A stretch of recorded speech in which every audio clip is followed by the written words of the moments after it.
Hey guys, today we're going to be reviewing Sailor Moon Eternal, the 4th season of Sailor Moon Crystal in the form of 2 movies, which is out now on Netflix.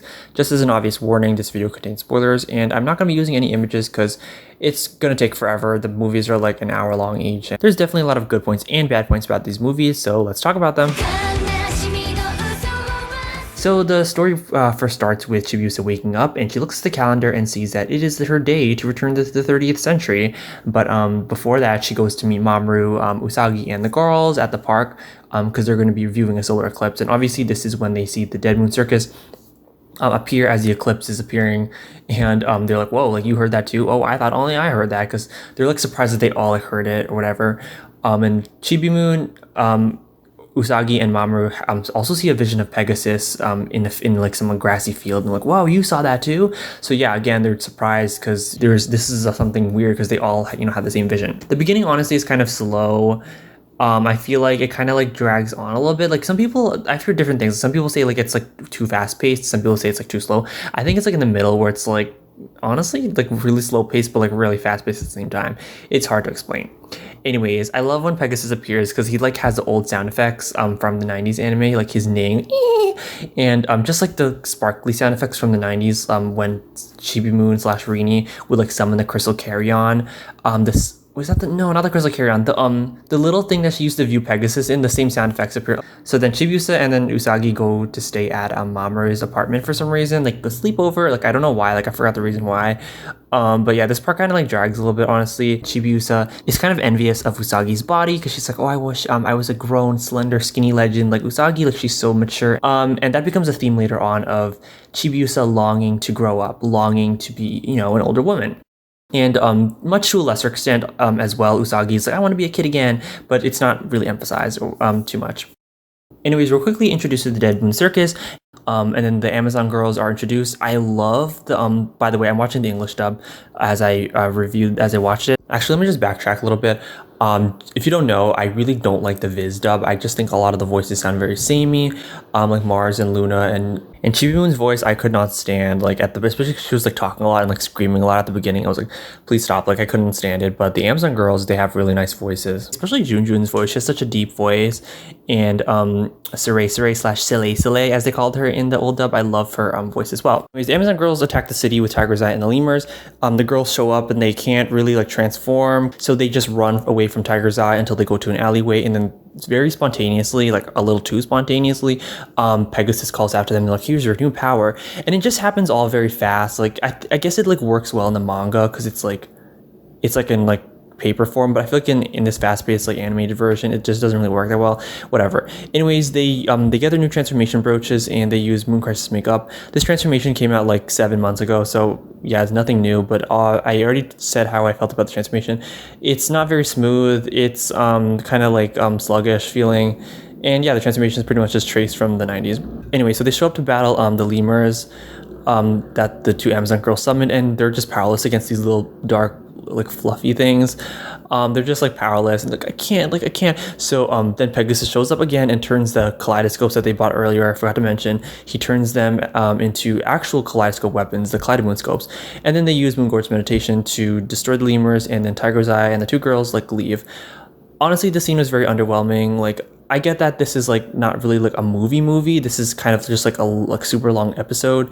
But yeah, kind of an underwhelming battle scene. I think if this was like a movie, my ideal like dream scene would be, for example, like Vessa was like, "You want to battle like Sailor girls? Like then you're gonna get a battle," and then she like summons like 5,000 lemurs all over the city, and then Super Sailor Moon and Chibi Moon, they have to like jump from building to building, like using their kaleidoscopes, like bam, bam, and like they're like using like the Kaleido Moon scopes like laser up the what's it called? The lemurs, like bam, like lasers everywhere, and then like ready Chibi Moon, and they go to Tokyo Tower, like Moon Gorgeous Meditation, and then bam, like the whole city gets like purified, and then Vest and Palop are like, damn, like we gotta watch out. But unfortunately, that didn't happen. The scene was just in a small street. Of course, I know they have like a budget, and they're trying to follow the manga anyway, so it's like whatever. After the battle, Tuxedo Mask appeared. He gets like sick, and he has like pains in his chest still, and the girls like go to help him. Meanwhile, like they're helping him, the Amazon girls are on the rooftop, and they transform Moon and Chibi Moon. They age switch them basically. This happened in the manga, and it also happened in Super S in that one episode with Pero the candy monster. But yeah, anyways, back at the Amazon tent, the Amazon Quartet transforms the Amazon trio into their human forms, and then they're like really like excited to like, you know, like fight the inner senshi or whatever. The next following scenes are like the inner senshi awakening scenes, and first starting with Mercury, and then she goes to the pet store or the fish store to like buy a fish, I guess. And then Palapala is disguised as the pet store worker, and she was like, you know, people who like stare at water for long periods of time are going through something. And then Ami's a little embarrassed because she's like, how did you know that? And then Palapala's like, you should get this fish, which is obviously Fish Eye disguised back in his animal form. So Ami's like, thank you. She brings the fish home, and then she falls asleep, and then she like wakes up, and then she's going through like some kind of illusion, and then she sees her parents like fighting, or like her mom having an affair. I don't really remember. And then like she looks in the mirror, and there's like little Ami, like herself as a kid, but it's just obviously just Fish Eye, and then he's trying to like seduce her. And something interesting. This is another interesting thing. Fish Eye in the manga, or Crystal, he's like trying to like seduce her, but he's very like flirting with her, I guess. He's very like seductive towards her, whereas like in the 90s anime he was like only attracted to men. So like Ami is just kind of like descending into like darkness until like Guardian Mercury appears, and the Guardians of course are their like little are basically their guardian selves, which are like little chibi versions. And she awakens her power, and she's like, I want to save my friends. And then she gets Mercury crystal power. Here are my thoughts on the transformation, and this is my thought for all the transformations, super transformations. I just wish they were holding the actual crystals like during the transformations. I don't get like why like they get the crystal and then the crystal is just kind of like in a cutscene beforehand, but the actual transformation is just like nail polish. Like that doesn't make sense to me. Like I think it would have been cooler for them to like grab the crystal. Like I did a fan made Sailor Saturn transformation where I have her grab the crystal. Ami's transformation was like really nicely done. It was very, very pretty, honestly. I like how she was like bam bam, like really like swiftly moving her hand to like form the water around her. And I like when she jumps into her final pose, she kind of like does a little like jump. She looks like such a fairy, like, oh Ami, you water fairy. And it's just a nice like transformation overall. She starts to battle Fish Eye, very short fight, of course, with Mercury Aqua Rhapsody. Like, don't get me wrong, like I like the new animation they did into it. Like she does like a little spin at the beginning, and she's in a new angle. But I just think I just don't like the stray blast of water when she finally like hits the attack, because it's very, when she finally throws the attack, my bad, it's very like choppy, like the water blast. But whatever. By the way, I'm watching the English dub on this. Kate Higgins, like when she said Mercury Aqua Rhapsody, she sounded so badass. I was like, damn, like go back on Netflix. I'm not gonna include it here because it's like too much work, but just like go on Netflix and go in the English version with the way she says Aqua Rhapsody. Epic. Like normally I don't like the Viz dub, but that was a great battle cry. Also, I don't really get why Mercury's strings on her harp symbol are horizontal. I get that the Mercury harp in the manga was like diagonal stripes or whatever, diagonal strings, but it looked just weird. Anyway, she breaks out of the dream, and then Chibi Moon and Moon arrive. They transform. They go back to the original ages, and they defeat Fish Eye with Moon Gorgeous Meditation. Very simple and brief scene. Honestly, I think, like, again, with the whole like thing about the underwhelming fighting scenes, I get that they're trying to do a budget. I get that, but it would have been cool, like, if there was like an extended scene where Fish Eye's like, you know, you're not gonna see the light of day, and he like fills the room with water, and the girl's like, no, please stop, and then Pegasus like kind of like makes the water disappear or whatever. I'm just dreaming here. After that scene, this is the part that I was kind of annoyed about. Chibi Moon is kind of like starts crying and has a little like fit, and she runs out the door. She was like, she like ends up basically like she feels sad because she feels like Pegasus doesn't recognize her as a woman or like a true like it's the whole theme of like she feels like too like childish, and she wants to be recognized as a woman. She's like, Pegasus won't really be I'm not the maiden for Pegasus because he's looking for a woman and I am a child. And yeah, she just kind of runs off, and I don't really feel sorry for her. It's kind of like annoying. And I know there's going to be people who probably disagree with me, because it's like there's this whole like Twitter hot take going around, or it's been going around, of people saying like, stop blaming child characters for acting like children because they are kids. But for me, I just think the situation is a little exaggerated, especially because it's like, girl, you've had like 4 different dreams of you riding on Pegasus through the night sky.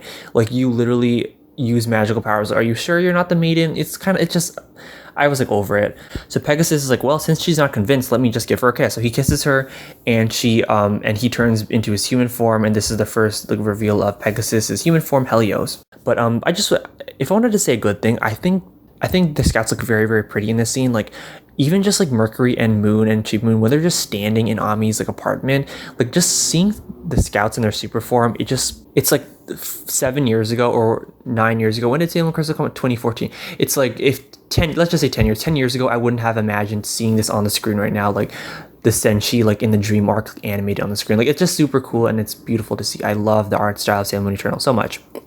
Anyways, moving on to the Mars arc where Mars gets her new power. We also get to see Ray's grandpa. I'm not sure if he was shown in like earlier Sailor Moon Crystal seasons, but here he looks very different from his 90s counterpart where he was like this old, like, chubby, like stout man, like very small. Here he looks like literally a palette swap of Mamoru with like a mustache. The girls went to the Dead Moon Circus to investigate, but they ended up like enjoying themselves. And I love seeing the girls like just hanging out and chilling, which isn't something we often see in Crystal because Crystal's like super serious. We see it here and there, but I feel like in this film we got to see a lot more of that, and I love that. The expressions, especially when the girls are having silly expressions, are very manga reminiscent. Like those silly eyes when they're like daydreaming about their future, very, very like manga reminiscent, more so than Crystal seasons 1 and 2 ever looked. This is also a complaint that I have specifically with the English dub, but I don't know. Like, I don't really know how I feel about like them using like chan and sama or like Japanese like honorifics like in English dubs. I don't know how I feel about that because it just kind of like catches you off guard. Like especially when Ami was like, "Wait up, Minako-chan." It's like, or Mina. Oh, I forgot the way she just says it. It's just like, I don't know, just the way they go like Hotaru-chan, and it's just it just catches me off guard. It's like, can you just say it without it? I don't know. Tell me what you guys think about using Japanese honorifics in an English dub. Do you like it? Do you love it? Do you hate it?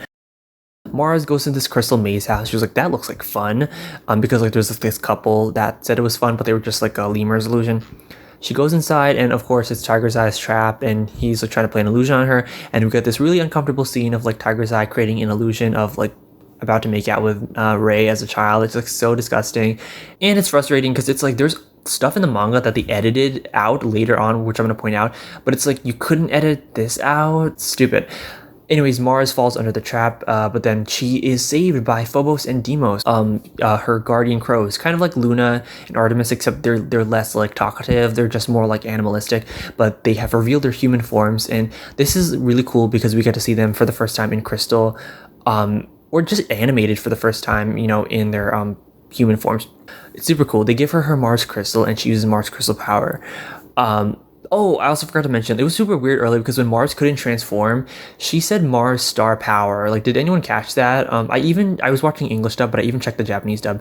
She said Mars star power makeup, like, and then she was like, why didn't I transform? And I was like, maybe because you said the wrong transformation phrase. Because it's supposed to be planet power, of course, but she like uses Mars crystal power, and the transformation, it's pretty much just a copy of like the one from Infinity Arc / season 3. Pretty underwhelming. Now her attack though, that was pretty damn epic. Like, I love the way Mars Flame Sniper looked. It was awesome. Neptune helps her, or like she remembers like Michiru's guidance, and she is able to kill Tiger's Eye, which is super cool. I was really afraid that they would like censor the kill or like have like the attack miss and just have like Moon jump in and destroy Tiger's Eye instead. That would have been horrible. But yeah, let's move on to Jupiter's scene next. Jupiter's scene involves her kind of, also sorry if I skip like the in-between parts with like Usagi and Mamoru.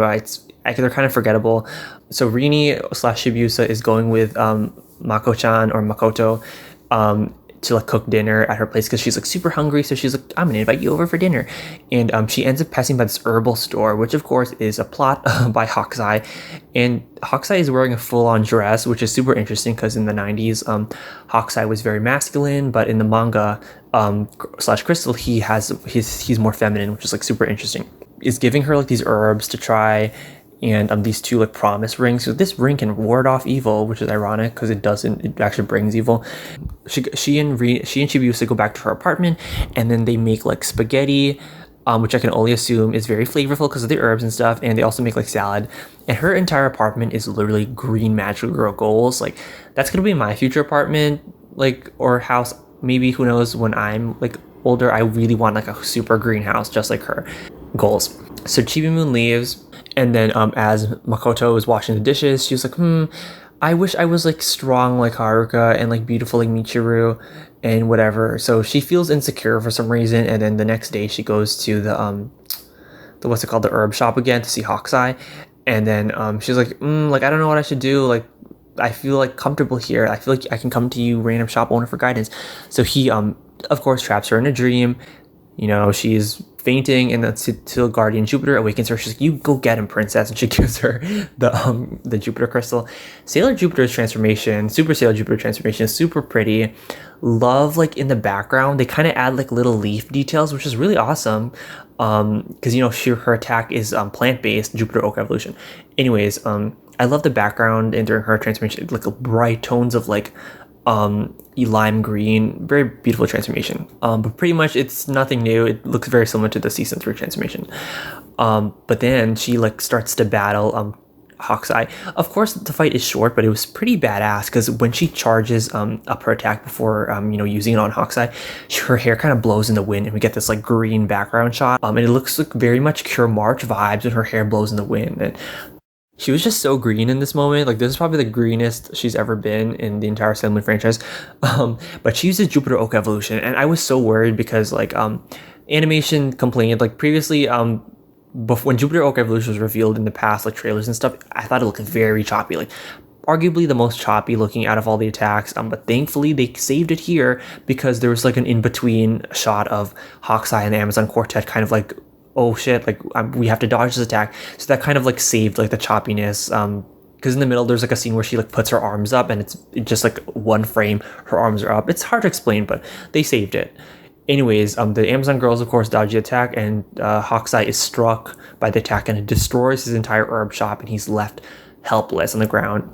Now this was super interesting because this scene did not happen in the manga. They added an add-on, which I absolutely love. So when Hawkeye is like almost dying, or like literally like on the ground, like helpless, like shook, he reaches out to Sailor Jupiter, and he's like, I may be dying, but you helped me to recognize my dreams before I could die. Oh my gosh, like, I just love this scene because it's like, it was very like Sailor Moon Super S 90s reminiscent of the what's it called, the Amazon trio being good. So it's like they're showing that there's a small glimmer of goodness inside the Amazon trio, and perhaps maybe they were purified and they went to Elysion with Helios. So it was like a really beautiful scene. And after like he dies or like is purified, and then like the fake herbal shop like fades away, like Sailor Jupiter is just left there bewildered, and her hair is blowing in the wind. It's so beautiful. It's such a beautiful scene.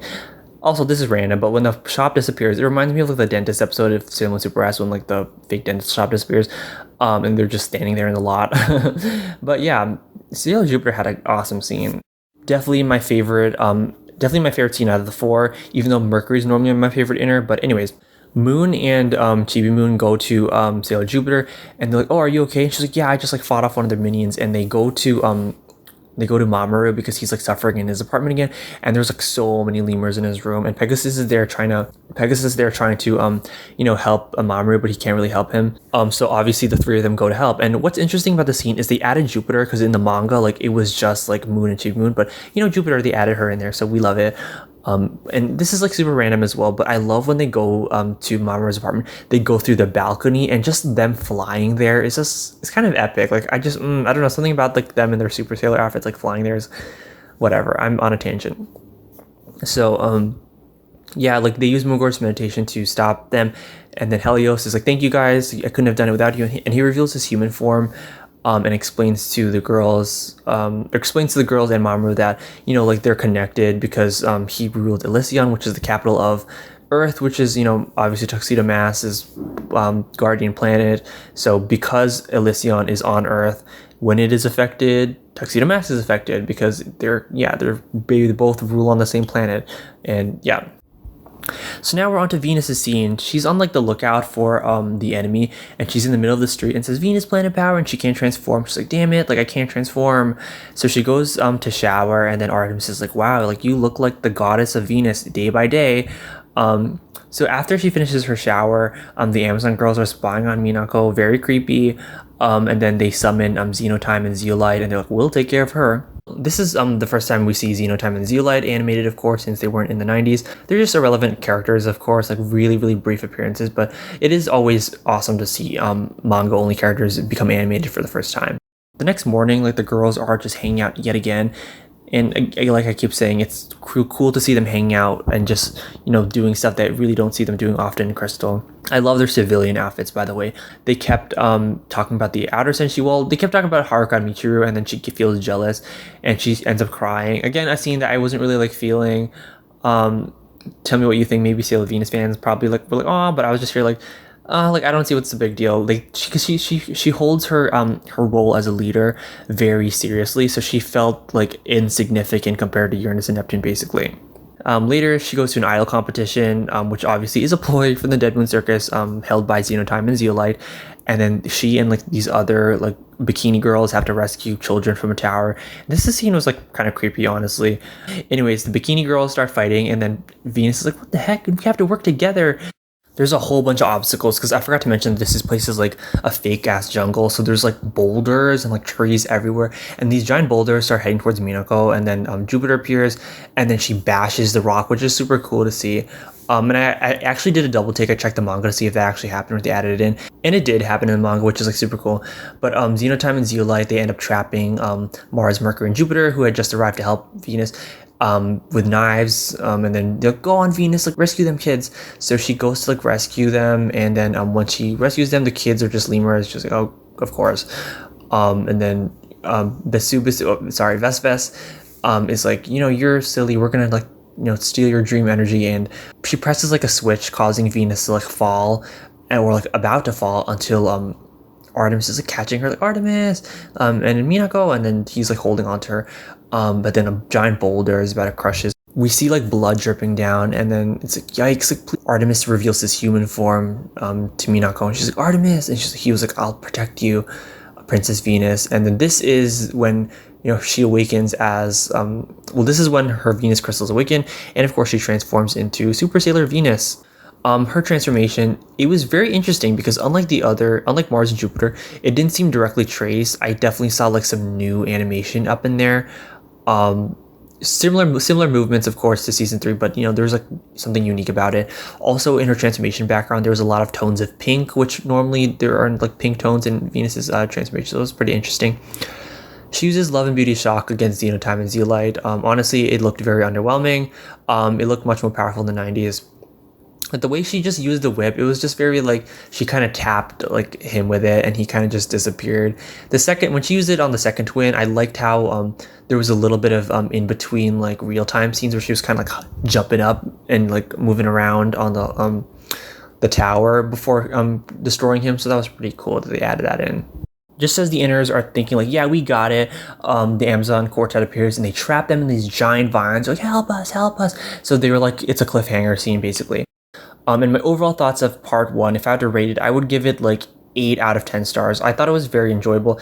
It was kind of slow and fast at the same time, like I already said, but I thought it was enjoyable, you know what I mean? It was really cool to see the inner senshi get some kills, because they were robbed of plenty of kills in the 90s anime, and obviously in season 1 of Crystal, they committed the heinous act, the writers, of, like removing their kills of the 4 generals. Like, why the heck would you do that? So it was super cool to see them like have some victories this time around. I do think they should have made Mercury, they should have edited the story and had Mercury destroy Fisheye, especially because Moongorge Meditation is reused AF. Like, they use it so many times. Thankfully, the animation isn't like super long, like in the 90s, like ding ding ding ding ding ding ding ding. It's like super quick, but it's like As for the art, I would say it has a high 9 out of 10, and I'm talking specifically about the art and not the animation of the attacks, because I'm going to rant about the whole transformation and attack thing. But the art style, it's beautiful. I think I'm really glad they chose Kazuko Tadano to do the art style for Sailor Moon Eternal. The eyes are just very 90s reminiscent, and they're beautiful, especially Chibi Moon's eyes. Every time she's on the screen, she just looks exactly like how she looks in Sailor Moon Super S. And of course Super S had Ikuko Ito, but just the eyes, I absolutely love them. And as you know, I was not a fan of Sailor Moon Crystal seasons 1 and 2 art styles. I thought they looked awful and horrible. And season 3, I also was not a fan of that art style. I really did not like it either. So this art style I'm very pleased with. As for the animation itself, like within the movie, like not talking about the transformations and attacks, it was decent. Like, I didn't notice anything like choppy or weird like in the real time stuff. There was one era where Chibi Moon had her glove off when they were like at Mamoru's apartment and they just like defeat the lemurs.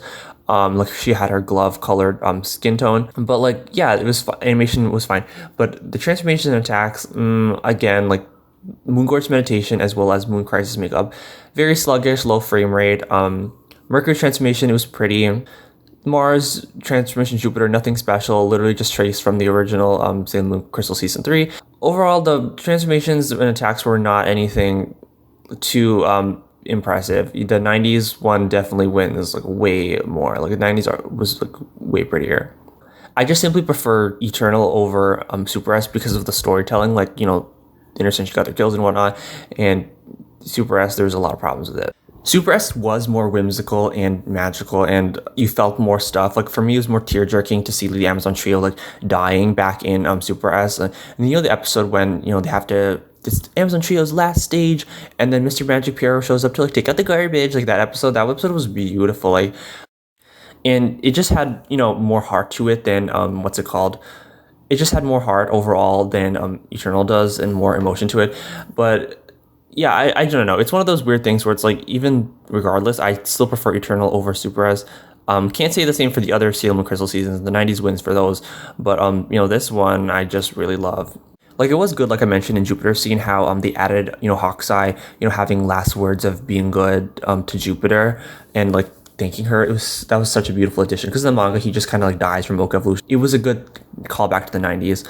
Also, I love how the Amazon trio, they seem to retain their personalities, which isn't true for a lot of Sailor Moon Crystal characters, villains. Let's be real, a lot of them are pretty much devoid of personality, but the Amazon trio, I definitely feel like they have their personalities kept in, especially Hokusai. Well, not that they kept his personality, because he has a much more feminine side in this series, but he's full of life compared to a lot of the other Sailor Moon Crystal villains, very generic. Like even the Amazon Quartet, like I feel like they're devoid of a lot of personality, which is again a Crystal problem. Like a lot of Crystal characters don't have, you know, personality. But yeah, I think they were also like drawn very beautifully. The Amazon trio looked good, and the Amazon Quartet, their colors were really popping, especially like Ves's eyes. I love the little ombre with the red and the orange. But yeah, anyways, there's the credits, and there's a post-credit scene which I was very surprised about. We see Hotaru, and she's like reciting poetry, and it's so mysterious and so creepy, and literally gave me chills. It was just so awesome to see like her talking about like, oh, there's a revelation coming, and I don't know what she was reciting. But now on to part 2. So part 2 starts off with Usagi saying, "My dream is to live in a beautiful house with a family." And as she's saying this, we see Haruka / the Outer Senshi's house, which is a cool parallel, because it's like as Usagi saying her dream, it's kind of like the movie's way of saying like, well, look who's living that life right now. It's like a super cool parallel. So at the house, it's just the house is like beautiful looking, and then their Outer Senshi are just living their best life. Michiru was at the library, and there's this fanboy who's like, "Are you Michiru Kaio? Like, you're so cool." And then Haruka comes around, she's like, "That's my girl."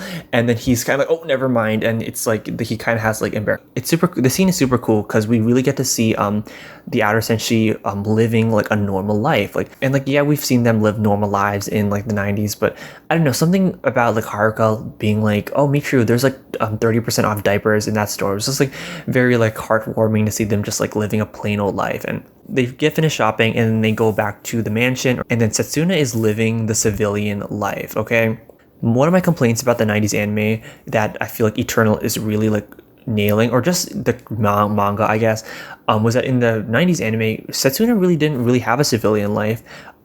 Once she became civilian form, like, I'm Setsuna Mayo, or if you watch the English dub growing up with me, I'm Trista Mayo. She never really like had civilian episodes where she was like sad and at like, you know, feeling lonely at like a big dance, and the girls like, no, like dance with the Setsuna, or like, you know, Setsuna's like crush. She has a crush on like the guy working at the library. That was never a thing.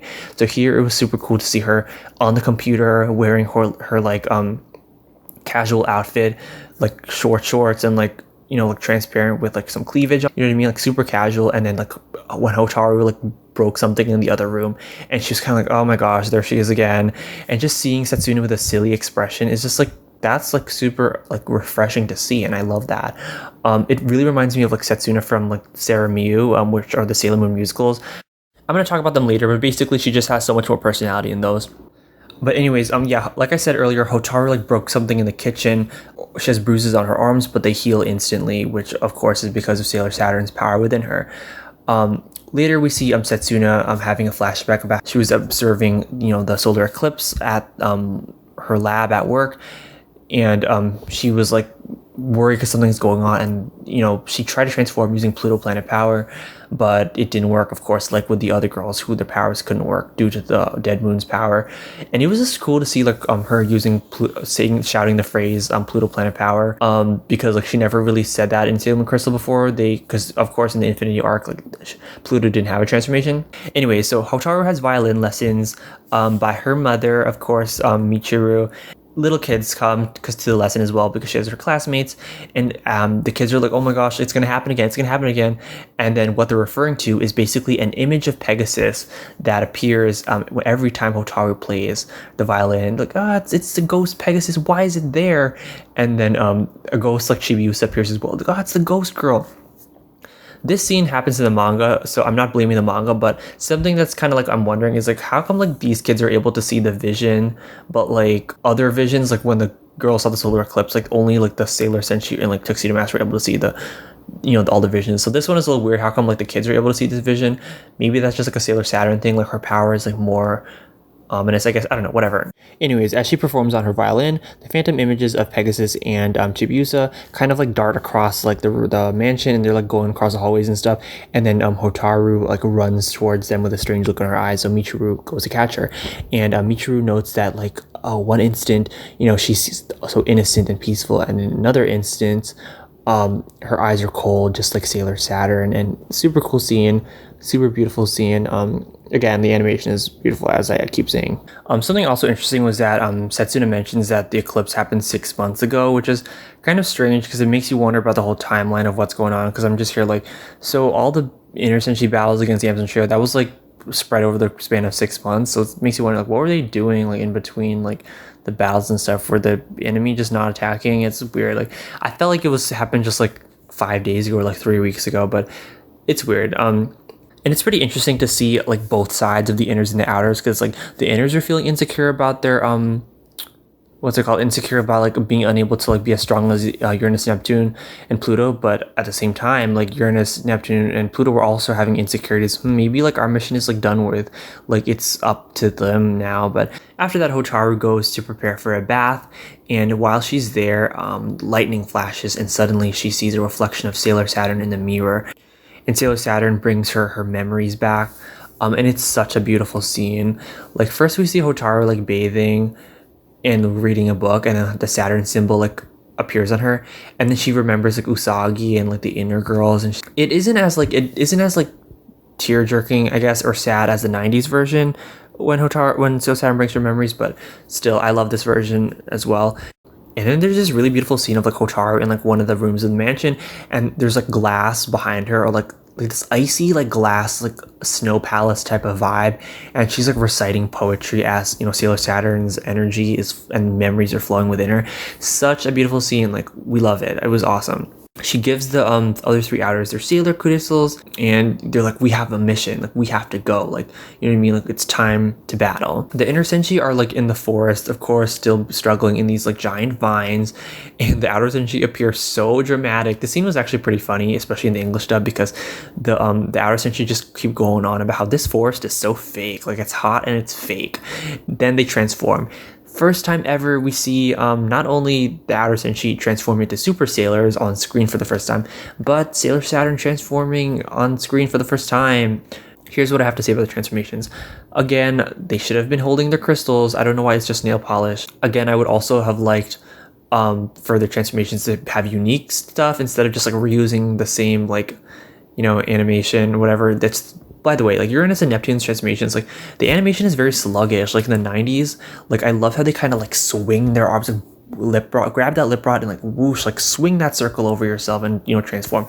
This one, they move so slow, and like I don't know why. And even if they did reuse the same movements, it's fine. At least change the background. Like, come on. Like, I know back when like Sailor Moon fan animations were like popular back in the day, like people would make like fan made like crystal power pensions for outers because they never got them in the 90s. And come on, like they at least changed the background. Like they gave them like the inner crystal power backgrounds. Like I don't understand, like if they're gonna reuse like the animation of them transforming, can you at least change the background? Like bro. But whatever. Pluto's transformation was beautiful. As I said in my previous like Sailor Moon Random Opinions video, I hated how they always gave Sailor Pluto like purple stuff in the 90s anime, like purple wand, purple nails, purple dolls, purple Sarah Miu outfit. So here they finally give her garnet and dark red in all her transformations and attacks. It's complete. Like she finally looks good. Saturn's transformation, a lot of people are kind of disappointed because it's too short. I thought it was fine. Like I honestly thought Saturn's transformation was like perfect and simple and short and fine. Besides, it had way smoother animation than the other three. Like, come on, like their transformations got nothing on hers. Like she was moving like at 60 frames per second. Okay. It was also interesting to note that in her transformation at the beginning, she is in a fetal position, which was very popular back in the day for, back when I was a kid, like 9 years old, they would always, during like the time when, again, Sailor Moon fan made transformations were popular, Saturn being in a fetal position was kind of a thing for fan animators. I don't know why, especially for this one iconic transformation. I don't know who it was by, but they had uploaded a video of like Uranus and Saturn transforming into their eternal forms, and Saturn's was in fetal position, and this was like stolen, and it's uploaded on YouTube. It has 900k views on a video called Sailor Saturn New Transformation or some shit like that. But it's Saturn being in a fetal position was like very like iconic in the fan made Sailor Moon transformation days of like 2008 to 2012. So it's super cool that they used the inspiration, or who knows if it was intentional or not, but whatever. Then, of course, after they transform, they introduce themselves. Uranus and Neptune's is Trace, not a big deal. Pluto's is beautiful because she gets a dark red background, so gorgeous, and a lot of people are hype over the fact that Pluto, the planet in the background, has like a heart in it because apparently NASA images found like a heart shape on Pluto. It's cool, it's whatever. I'm mostly happy over the whole red color scheme that she has. Saturn's introduction was so badass because it's like the way like she just jumps into the screen at first with her eyes, like, whoop, like it's so badass. Like just the way her eyes go, like whoop, like it's so cool. The outer senshi proceed to rescue the inner senshi. Uranus uses World Shaking and Pluto uses Dead Scream. World Shaking's attack animation, literally everyone, including myself, are raving about this attack because it was very excellently animated. It wasn't just Trace. There was like a unique part at the beginning where Uranus kind of like forms the spherical like wind ball with her fingertips, and she kind of like she kind of like forms it, and it like turns into this big sphere. And like when she like strikes it, it's like, damn, like it just kind of goes, and it's like beautifully animated. What was I gonna say? They also use a lot of 90s sound effects in this movie, like I mentioned earlier with them reusing like Pegasus sound effects. They're reusing all the outer senshi sound effects, their pose sound effects, the attack sound effects. So yeah, same for Dead Scream. Like they use the exact Dead Scream sound effect, which is so awesome. Dead Scream, it doesn't look as good as World Shaking. The animation again is very sluggish, low frame rate, and when it zooms into her face, a lot of wonky face frames there. Her face looks very full. What I do like about the attack though is that the ball of energy, the Pluto ball, is like red instead of purple. Like again, I hate purple on Pluto. They use the attack to the rescue the inner senshi, and like, oh, you guys arrived. We also see Neptune use Deep Submerge, but unfortunately, I also think this attack has very sluggish animation. The 90s one definitely looks better. And later, later Uranus and Neptune also use Space Sword Blaster and Submarine Reflection. And again, they're just kind of traced over from Sailor Moon Crystal's Season 3, so it's not really anything impressive. Neptune uses her Submarine Reflection to, aim at the top of the tent and completely obliterates the fake, the fake jungle. And she's like, look guys, look up there, there's like a black hole up there, and that's Dead Moon about to like destroy us all or something like that. Meanwhile, Saturn calls to Chibiusa using her glaive. She kneels down and uses her glaive's magic to call to Chibiusa. This is super cool. Just because like we really didn't see Saturn using like a lot of like her powers in the 90s anime, like, so just simple things like that like bring me joy to like see her like communicating telepathically using her glaive. And Chibiusa is like, oh, I recognize that voice, it's Saturn. So she's like, she gets Neptune's mirror and she's like, bring me to the Outer Guardians, bring me to Neptune. The mirror transports to Neptune and Chibiusa makes her way to go rescue them. I also just wanted to mention, like, it's really cool to see the Outers like interacting with the Amazon Quartet, simply because we never saw this in the 90s. Like, the outer senshi were absent from Super S, so that never happened. But it's super cool to see them, interact. Chibi Moon, on her way there, she notices like people fighting in the city as a result of like the dead moon, and then she ends up arriving, as well as Sailor Moon arrives there with Tuxedo Mask. But then Zirconia appears as well, and he's like, I am Zirconia, and that's when he reveals like, oh no, because I'm used to the English dub where he was like, or she was like male for the dub. But she's like, oh, like this is our plan, and we're gonna like destroy you guys. And something interesting was that Zirconia's mouth on her stomach, it talks like when she talks, which really reminds me of in the old Super S in the 90s when the lemurs had like mouths on their stomachs where they would like eat like the dreams. Zirconia curses Usagi and Mamoru and turns them into little kids, and then the Amazon Quartet are like, haha, bye. So they like leave and go away. And then Chibi Moon is like, you're not getting away. So Chibi Moon and Saturn like go to like run and like stop them. This is a scene that I really wanted to make sure was executed well, because like I had seen the scene in the manga and I wanted to make sure like they didn't butcher it like in any way. So I was really excited to see this particular scene animated. And yeah, they did it justice, I would say. As Saturn is running, Chibi Moon is like, oh, like Saturn, you've grown up. And Saturn is kind of stops. Saturn like stops like midway in the run, like very like intimidating, and she's like, yes, I grew up to help you, Chibi Moon, to fight alongside with you. Now let's like save the world.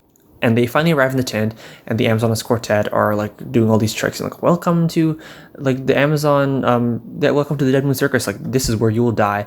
Saturn is like, please. And then Palapala uses some random attack. I don't really like remember any Palapala's attack names. It attacks. She tries to use it, but then Saturn's like, silence wall. Saturn uses silence wall, and the attack animation, obviously it's not stock footage, it's real time. It looks pretty badass. Way better than in the 90s where it was basically like blackish thunder. It had no character to it. It looked pretty nice here. Saturn is telling the girls like, wake up, because you're just being like you're just being brainwashed by the dead moon. Like wake up or you will die. Like you will literally like die if you don't even like wake up and realize what you're getting yourself into. Palapala is kind of stunned for a moment, and like because she's slowly like waking up, because Saturn, I guess, is just that intimidating. And Saturn's like, okay, you know what, let's just finish this. So Saturn uses silence glaive surprise. I was very like excited to see this attack, and honestly it was a little bit underwhelming because I was just kind of hoping that it was going to be like a stock footage attack, like where it has like a purple like sparkly background and stuff, but it was real time. Yeah, like she kind of like spins around and like unleashes like a slice of energy towards them. And can I just say, like the way Saturn says the attack, Japanese dub by the way, because I'm not a fan of like English Saturn's voice, the way she says it in the Japanese dub, Saturn's surprise here, is so badass, especially the way she says surprise. It's like surprise. Like I don't know how she says it. It's like so cool. Like, and unfortunately the girls like dodge the attack. Whatever. I was hoping that the slice would at least hit them, and then they would be kind of like on the ground, being like struggling to get up, and they'd be like, wow, she's powerful. But yeah, whatever. It's better than the manga though, because in the manga they kind of like counterattack it, and oof, I would not like to see that, them countering like an attack from Sailor Saturn. There was a scene that was left out that was in the manga where Palapala uses like a sticky orb attack to like kind of like make Chibi Moon and Saturn kind of stuck in there. I'm kind of glad that they didn't add it in, because it just kind of would make Saturn and Chibi Moon, especially Saturn, seem weak. And it was pretty irrelevant in the manga anyway, because like once like they're in the goo, the next panel like it's just gone. Like it's so yeah, it's fine that they didn't add that in. They hear Chibi Moon and Saturn like hear their inner thoughts for some reason. Like they hear them talking about, oh, like your dreams are stupid, and like the dead moon gives us so much joy. And then Saturn is like, enough with this, and it's so badass because she lifts her glaive up and then she immediately like disintegrates all the shattered glass. Not that it was like hurting them anyways, but she like completely gets rid of it with her glaive, and it looks pretty badass. And she reaches out to the girls one more time. She's like, guys, like you will die if you do not like wake up. And then Junjun reaches out to her, and then obviously Zirconia appears and stops the purification of them, and he traps Saturn and Chibi Moon into a mirror. I think Chibi Moon tries to use like Moon Gorge meditation, if I'm not wrong, but like it doesn't work. Anyways, Usagi has like a dream where she's like living the life with Mamo-chan or Mamoru, and they're like little kids and then going to school together. But then she wakes up, it was just a dream, and the both of them wake up and they see Helios there. Helios kind of leads them to like the shrine where he used to pray, like way back in the day, the Silver Millennium days. And we just get some backstory, and I love Sailor Moon lore, which I think is something that what's it called, Crystal does well. Like, not even like Eternal, just a Crystal in general, even though I hate seasons 1 and 2. I think they do a good job of like talking about the past life lore and like the future life lore, which in the 90s anime, for some reason, they avoided like the plague. Like, they really avoided like a lot of the past life slash princess stuff. Sure, we saw it with like Princess Serenity and stuff, but for like a lot of the Helio stuff, or like even just like the scouts in their princess dresses, like they kind of like avoided it a lot. And the Outer Senshi past life stuff was very avoided in the 90s. But anyways, Helios takes them to the shrine where he used to pray and explains how, like, back in the Silver Millennium days, like, he and Endymion never met in their past life because he was in Elysion, which is very hidden place, I guess, and he would always like pray there for the protection of the planet. Whereas Endymion would go to the Earth's surface, aka like the moon, to see Serenity, and this was like Silver Millennium, like during when Queen Beryl was like before she attacked, I guess. He explains how like he had a vision one day when he was praying of like small lady Serenity, who is the grown-up form of Chibiusa, like way into the future, like 30th century, maybe 30 something century, like really far into the future, like adult Sailor Chibi Moon seeing him, which again goes to the whole theme of Chibiusa growing up and becoming a mature adult woman, I guess. So Helios, after the whole backstory type of stuff, sends them back to Earth because they were in Elysion earlier, the destroyed Elysion. And then once they're like on Earth, like it has been turned into this whole jungle thing. Like it's so hot, like it's like such a hot like jungle. Like it's like 120 degrees there, and then they're all like suffering, and they're just like on the ground until Helios decides to use last of his power to kind of like summon these crystals, which I like to imagine are ice crystals, because once he summons them, like the whole place becomes cool instantly, and that must like feel good with the ice crystals all around them. Zirconia appears and he attacks Tuxedo Mask and Sailor Moon, and they turn to stone for some reason, and they end up having another nightmare yet again of the inner senshi and the outer senshi. But this is a scene that was edited from the manga, unfortunately, because it was like a creepy scene where Usagi is in terror because she sees the inner and outer senshi literally melting with like corpse rotting faces, and they're like dying, but they just changed it to stone. So literally it was completely censored. I didn't feel anything in the scene. I just like, okay, whatever, it's a dream anyways. Like, it was not even a scary scene. Tuxedo Mask slaps Usagi to wake her up, and they're like, we got this. We're Sailor Scouts. We got this. And honestly, this scene kind of triggered me a little bit, because every time like there's shots of just Uranus, Neptune, and Pluto along with the inners, it kind of gives me like flashbacks to like Black Dream Hole from the 90s, or like, what is it called, Hearts on Ice, when they would have those big movies without Saturn. So yeah, it's kind of upsetting to me. But they end up using Sailor Planet Meditation, Planet Power Meditation, which is this group attack where they all join forces similar to Sailor Teleport, and they unleash an energy beam to attack Zirconia, and damn, it is powerful. It strikes her. Once they took care of that old hag, they have to rush into the tent to save Chibi Moon and Saturn. But once they go in, there's like a whole bunch of like jungle stuff. Like, it's like, again, so much vines and stuff. So Venus and Mars use their powers to like get rid of all the bullshit, and then they can proceed forward. They come across this grand mirror at the middle of the circus, which is where Nehelenia is residing, and Venus tries to bash through it, but she can't make it through. Sailor Moon ends up going to go inside the mirror because she's the main character, and then she rescues Saturn and Chibi Moon from the 2 mirror shards that they were trapped in earlier, using Moon Gorgeous meditation. Here's the part where it gets a little redundant and annoying, because like once she like saves Chibi Moon and Saturn, Chibi Moon and Moon perform Moon Gorgeous meditation like literally again. Like, it's like reused again, and it's like super redundant. I feel like this would have been better if they had, for example, created a Silent Glaive surprise stock footage animation, so they could have used it twice, like use it in that earlier fight and then use it again because Saturn was present. Whatever. Anyway, Saturn picks up the 4 orbs that the Amazon girls were in, and they had to escape. So Mercury and Jupiter used their super attacks to break the mirror. And there was a change here, because in the manga, although Mercury does use Aqua Rhapsody to help shatter the mirror, Jupiter doesn't use Aqua Evolution, and instead she actually punches the mirror with her fist, which leaves a crack in Helenia's face. Which was really badass. But this change I don't mind. I don't mind that they replace it with Jupiter Oak Evolution. Sure, it could be seen as lazy, but honestly I like it because it just makes her attack Jupiter Oak Evolution seem even stronger, because it's like the attack was powerful enough to crack Nehelenia's face, I just feel like in the 90s, like Jupiter Oak Evolution, it was always missing and never working. So it's good to see it killing Hawkeye in this one and also cracking someone's face. So yeah, we love it. After this happens, the physical circus tent, like all like the circus bullshit, kind of like disappears. because I guess like Helena is like done playing that kind of game, and as it kind of disappears, like we see like this is like super irrelevant, and I feel like no one even cares about this, but something like that was really intriguing to me was like the little clown phantom me ghosts that like disappear when they go the clowns kind of disappear along with the circus. And for me, I just find those clowns interesting because it's like in the manga slash in this adaptation, lemurs, as we know them, are just those black, fluffy little evil creatures.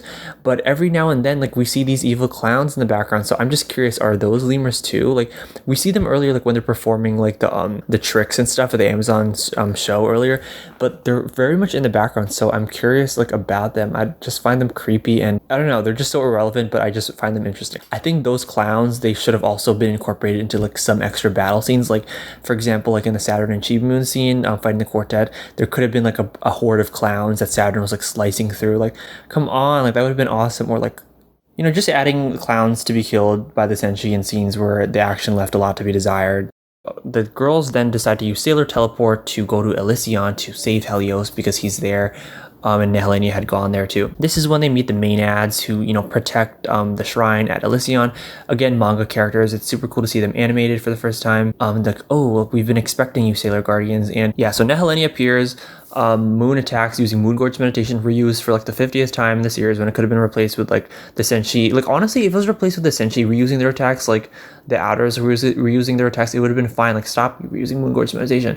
And then we got the iconic scene of Sailor Moon saying like, in the name of the moon, I will punish you. And she's in the field of like those black flowers that we saw in the trailer that came out like 3 months ago, I think. Oh yeah, so Nehelenia like reflects the glass shards from Moon Gorge meditation back at the Senshi, and it's a really beautiful scene of like the Senshi kind of like falling in like a kaleidoscope dimension. This was in the manga. I love that part in the manga, so it was cool to see it finally in color. And then Sailor Moon was like, what the heck just happened? And then one of the scouts, I forgot who it was like, I think she just reflected your attack back at you. And for some reason, it brings the memories back to them. And we get the backstory of how Nehelenia came to be. They were just, you know, there's like a birthday party of like baby Serenity, baby Usagi in her past life. And the Inner Senshi came to give her her gifts when they were little kids. Something interesting is that like little kid Mercury has shoulder pads, even though regular default form Mercury does not have shoulder pads from season 1, 2, and 3. So I don't know why like baby Mercury has like, they're like giving her gifts and stuff, and then Queen Serenity is like, oh, she'll grow up to reach your age one day, which for me is a little confusing because it's like when she grows, like wouldn't they also grow and they would be older and taller than her? And I thought the whole like slow aging thing was only a thing of like the 30th century and not like silver millennium, but I don't know. So suddenly Nehelenia appears from like the dark mirror, and like, who the hell are you?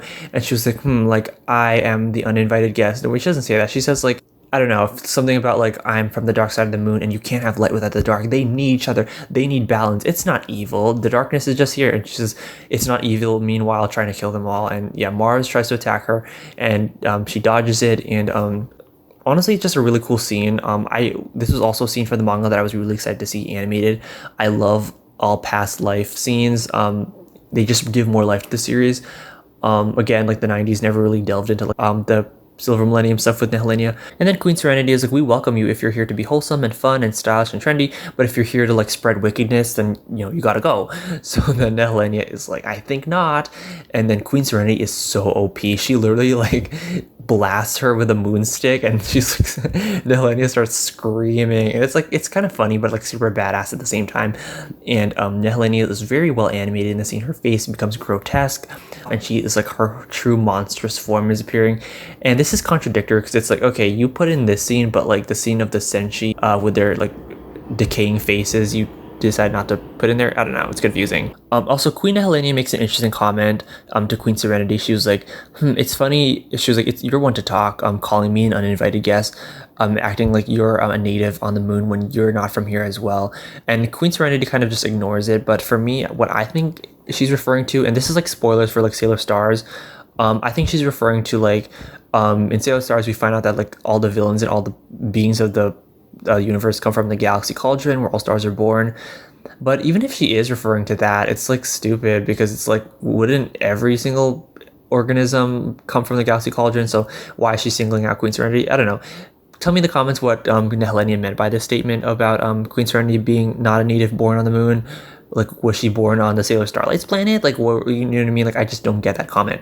Yeah, Nehelena gets sealed, but before she's sealed, of course, she was like, let me just do this one thing. So she curses baby Serenity. She's like, this baby will never grow up to be successful, and the Moon Kingdom will fall. And obviously her curse is what causes Queen Beryl's attack later on in season 1. I kind of wish they showed season 1, not season 1, I kind of wish they showed Beryl like at least a little bit, like a silhouette, even though she wasn't in the manga, just so like people who like aren't, or kind of confused about it, like kind of get what's happening. I hope I don't sound pretentious by saying that, because I just feel like this scene like might be confusing about like what's going on, but maybe like showing Beryl would kind of like help a little bit. But yeah. And Sailor Neptune like is just flabbergasted. She was like, no, like curses aren't a thing, like destiny happens, like the destruction of the Moon Kingdom just happened because it happened. Like she can't believe that Nehelena's curse is what has happened. Okay, let me just like backtrack a little bit. This whole curse thing about the Moon Kingdom falling and causing Queen Beryl's attack, again, was something they removed from the 90s anime. Again, like the 90s was just never a fan. The 90s just never liked to talk about like past life stuff for some reason. Sailor Saturn, unlike Neptune, she's not as flabbergasted. She was like, yes, it was a curse. Ever since that day, many tragedies like befell the kingdom. And that is, of course, like the whole thing with Queen Beryl, and then Sailor Saturn had to end the Moon Kingdom because everyone was dead. So like, but like it makes me wonder like what other tragedies were there. Probably gonna like think of some OCs about some like villains that were there and essentially had to like fight in Silver Millennium, you know, as a result of Nehelena's curse. I don't know, got me a little creative there. But anyway, after the whole flashback stuff, Nehelena is like, I am the queen and now I am back in the present day. So he was like, now is the time when I will finally rule. And then Sailor Moon and Tuxedo Mask like, I think not. And this is obviously the ending scene in which Sailor Moon gets all her power together and she's like, I'll show you true power, and the inner senshi and the outers turn into their princess forms. Of course, it's really cool to see them animated for the first time. I keep saying 100 times, I love when manga only stuff becomes anime for the first time. And this wasn't too shocking, honestly, because it's like this was like spoiled like 2 months ago, like someone like leaked it. And of course I watched it on YouTube. I mean, come on, like the girls turned into their princess forms and they summoned the power from the castles because Sailor Power Guardians showed up to tell them to do it. And what I love about the scene, of course, is their 90s sound effects play as they summon the castles. The outer essentially have their pose sound effects, whereas the inners have the beginning of the crystal power sound effects at the beginning when the orb thing. Anyway, yeah, they summon the power from their castles, whereas Chibi Moon is like, well, I can't leave them hanging, and she uses her power from her crystal to give to what's it called, Moon as well. All of them give their power to Moon, and she turns into Eternal Sailor Moon, while they also become Eternal Sailors themselves. Eternal Sailor Moon's transformation, it was okay. Like, I don't know, I feel like Eternal Sailor Moon, like she looked okay in this version, but the manga, she looks like really beautiful. This one was okay. I can't quite put my finger on it. As she transforms, I forgot to mention like the moon cats become human as well.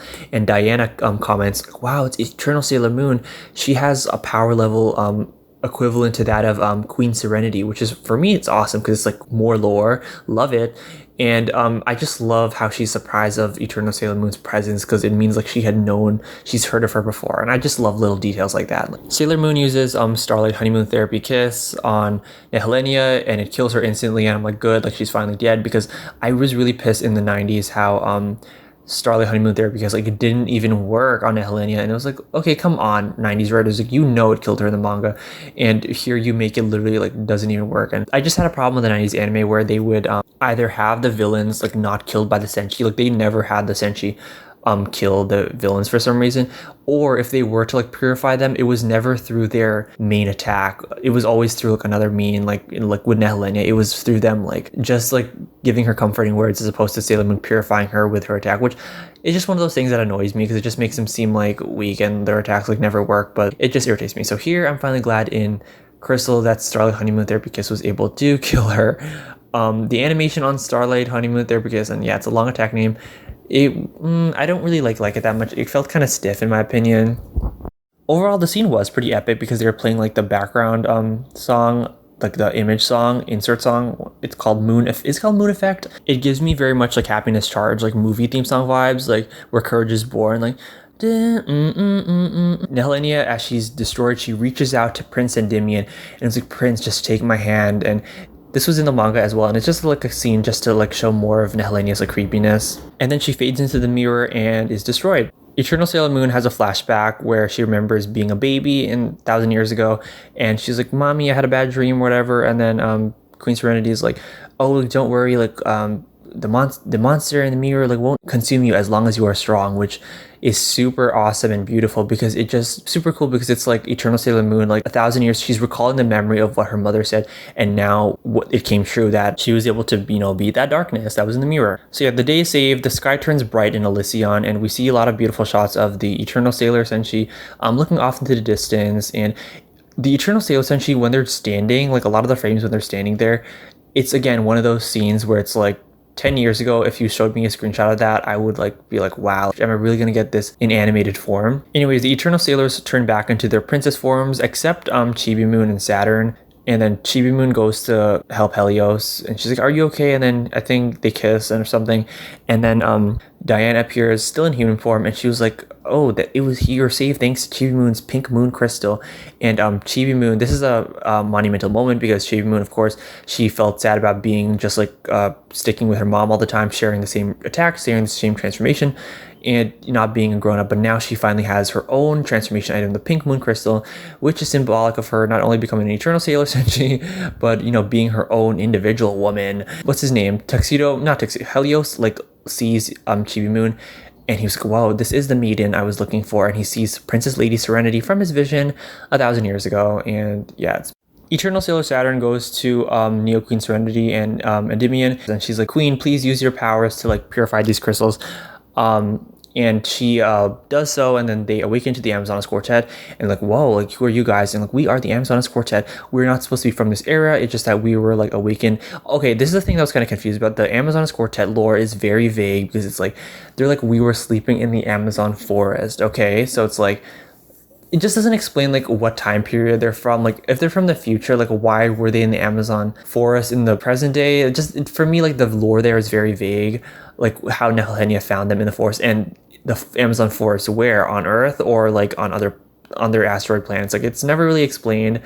There's not, the lore is kind of incomplete there, but they basically explain how they're supposed to be from the future, and they'll be waiting for Chibi Moon because she's going to be their guardians in a sequel we will never get, and hopefully that sequel will include Saturn as her sidekick. But yeah, then they leave off to the future, and Chibi Moon is like, "Wow, my own guardians."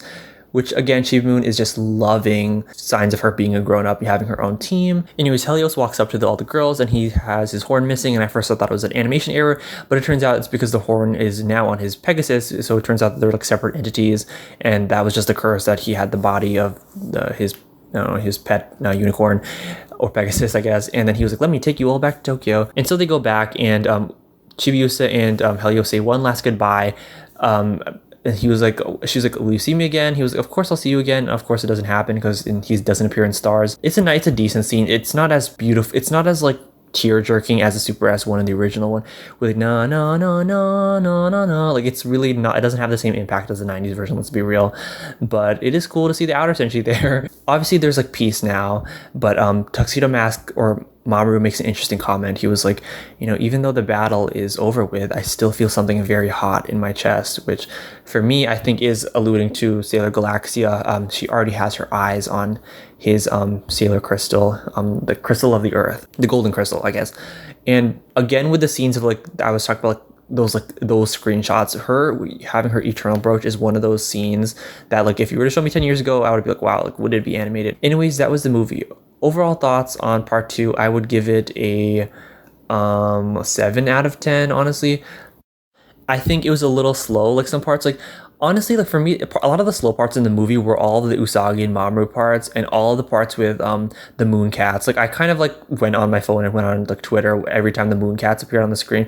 I just find them super uninteresting, and all the Usagi and Mamoru scenes not that they're uninteresting, but I feel they kind of drag on a little bit. And the fight scenes, for what they were very faithful to the manga. I still think they could have added some extra fights or extra action scenes. Like I said, I had my ideas of more clowns, more lemurs for the Senshi to kick their asses, or just for more action to happen.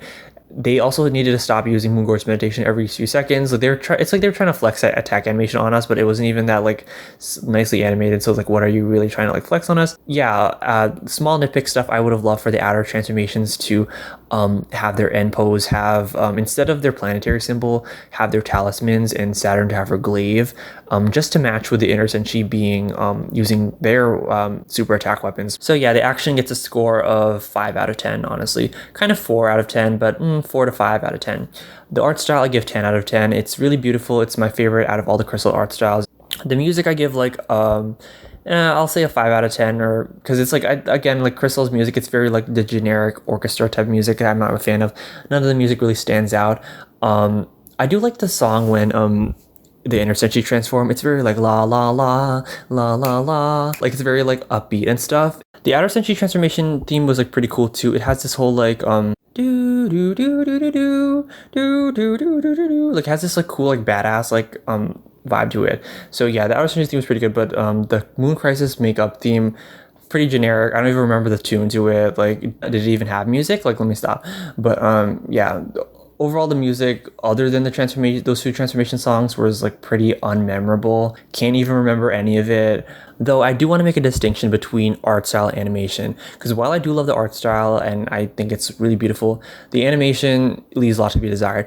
Okay, like let me clarify. Actually, the animation in the regular movie itself is fine. It's pretty good, but the attacks and transformations are just very, very sluggish. Like they just, again, like low frame rate all around. Like they're just all very sluggish moving compared to like old attacks from the 90s, I guess. If there are attack animations I really loved, I would say World Shaking, Mars Flame Sniper, Silence Glaive Surprise, even though it was very brief. Silence Glaive Surprise had a great animation. The others, like yikes, especially Neptune and Pluto's attacks were just very sluggish and slow. Also, I just really loved the amount of screen time that Sailor Saturn got. As you know, Sailor Saturn is my most favorite senshi of all time ever since I was a kid. Upon the creation of this video, I received some new comments on my old Sailor Saturn video, talking about how they did not like how Saturn was treated in these Eternal movies. I personally thought she was treated fine. I mean, if anything, it's the fault of the manga. Because, I mean, trust me, it gets worse in the Stars manga. Like, Saturn really doesn't do anything there. But as for the Dream arc, this movie, I think, you know, she got pretty decent role. Like, sure, some people, like, the people who said they didn't like her screen time, or they thought she was done dirty, they did not like how her attack, like, missed, and that apparently, like, Uranus and Neptune and Pluto, like, overshadowed her. I don't really agree. She definitely got longer scenes than them. And, you know, their attacks didn't exactly hit the Amazoness Quartet either. Their attacks simply were used to deflect their projectiles.